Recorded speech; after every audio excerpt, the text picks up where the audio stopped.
প্রত্যেকটা মানুষের মৃত্যুই তাদের জন্য কেয়ামত। তবে এই পৃথিবী একদিন ধ্বংস হবে, যার মধ্য দিয়ে আসমান জমিন সব কিছু ধ্বংস হয়ে যাবে। কেয়ামতের আগে বড় বড় কিছু আলামত আছে, যেগুলো দেখলেই বুঝতে পারবেন কেয়ামত আমাদের নিকটে। এক, ইমাম মাহাদির আগমন হবে। দুনিয়া জুলুম নির্যাতন থেকে মানুষকে উদ্ধার করার জন্য একজন পথ প্রদর্শক নেতা আসবেন। রসুল্লাহ সাল্লাহ আলাইসাল্লাম বলেছেন, মাহাদি আসবেন আমার বংশধর হতে। তার কপাল হবে উজ্জ্বল এবং নাক হবে উঁচু। পৃথিবী থেকে জুলুম নির্যাতন দূর করে দিয়ে ন্যায় ইনসাফ দ্বারা ভরে দিবেন। 7 বছর পর্যন্ত তিনি রাজত্ব করবেন। দুই, দাজ্জালের আগমন হবে। মানব জাতির জন্য দাজ্জালের চেয়ে অধিক বড় বিপদ আর নেই। বিশেষ করে সে সময় যেসব মুমিন জীবিত থাকবেন, তাদের জন্য ঈমান নিয়ে টিকে থাকা অত্যন্ত কঠিন হয়ে পড়বে। রাসূল সাল্লাল্লাহু আলাইহি সাল্লাম দাজ্জালের আলোচনা করতে গিয়ে বললেন, আমি তোমাদেরকে তার ফিতনা থেকে সাবধান করেছি। সকল নবী তাদের উম্মতকে দাজ্জালের ভয় দেখিয়েছেন, কিন্তু আমি তোমাদের কাছে দাজ্জালের একটি পরিচয়ের কথা বলবো, যা কোনো নবী তার উম্মতকে বলেননি। তা হলো দাজ্জাল অন্ধ হবে, আর আমাদের মহান আল্লাহ অন্ধ নন। 3, ঈসা ইবনে মারিয়াম আলাইহিস সালামের আগমন হবে। সূরা নিসায় আল্লাহ তাআলা বলেছেন, ঈসা আলাইহিস সালামকে কেউ হত্যা করেনি, বরং তাকে আল্লাহ তাআলা তার কাছে উঠিয়ে নিয়েছেন। কিয়ামতের আগে তাকে আবার পাঠানো হবে। তখন পৃথিবীর সব ধর্মের মানুষ তাকে মেনে নিবে। 4, ইয়াজুজ মাজুসের আগমন হবে। ইয়াজুজ মাজুসের দল বের হওয়া কিয়ামতের একটি অন্যতম বড় আলামত। এরা বের হয়ে পৃথিবীতে বিপর্যয় মহা ফিতনার সৃষ্টি করবে।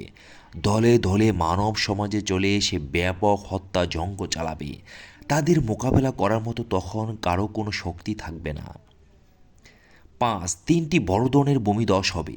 উম্মে সালামা রাদিয়াল্লাহু তাআলা আনহু থেকে বর্ণিত, তিনি বলেন, আমি নবীজি সাল্লাল্লাহু আলাইহি সাল্লামকে বলতে শুনেছি, আমি চলে যাওয়ার পর অচিরেই 3টি স্থানে ভূমিধস হবে।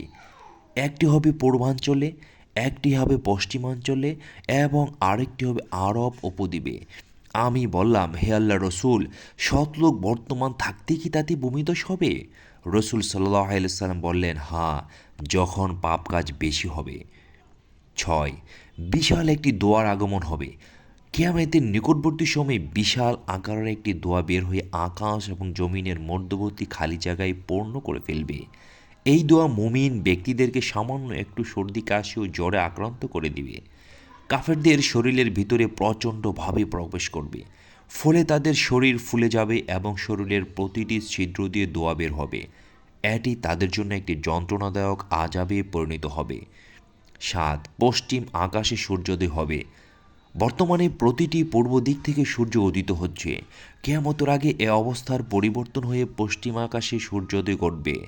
এটি হবে কেয়ামতের অত্যন্ত নিকটবর্তী সময়ে। পশ্চিম আকাশে সূর্য ওঠার পর তওবার দরজা বন্ধ হয়ে যাবে। 8, দাব্বাতুল আর্থ বের হবে।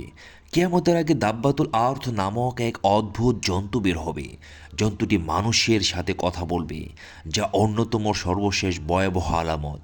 পশ্চিম আকাশে সূর্য উদিত হবার পর তওবার দরজা বন্ধ হয়ে গেলে এটি বের হবে। 9, ইয়েমেন থেকে আগুন বের হবে।